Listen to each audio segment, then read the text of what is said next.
पारादीप रे पहुंचिले सर्वभारतीय श्रमिक नेता श्रीजुक्त तन्मय कुमार जेना।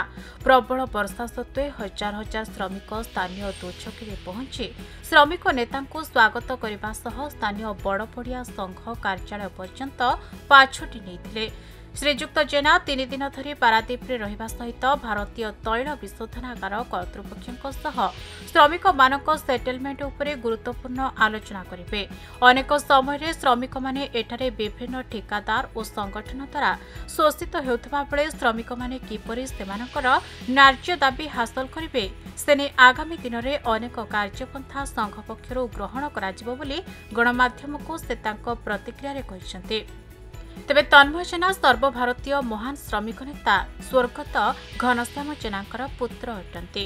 तार प्रथम होची काली हमर आईएसएल सहित जो सेटलमेंट पई जो काली डेट फाइनलाइज हेची, तेणु आम आशा करूँ आईएसएल दीर्घ दिन धरी जो सेटलमेंट पूर्व हेची से जहाँ से मिलनी आम आशा करूँ एथर निश्चित ये जो श्रमिक मानकर केमिति भविष्य उज्जवलमय हम तापाई निश्चित आम मैंने चेष्टा करूँ जे सेटलमेंटा बहुत भल सेटलमेंट हो एवं आशा करुचु जमिति अतीत भी आमर यूनियन जे महान नेता जेना साहब आदर्श आज पर्यंत परिचालित निश्चित यही आईएसएल श्रमिक भाई मानक बहुत किसी आगु काम कर आज भी यही संगठन जेना साहब आदर्श और नीति नहीं चली एवं जेपर्यंत आम यही संगठन रहीबू महान नेता जेना साहब आदर्श नीति नहीं चलू से विश्वास लोक मानकर आज पर्यंत भी अच्छी।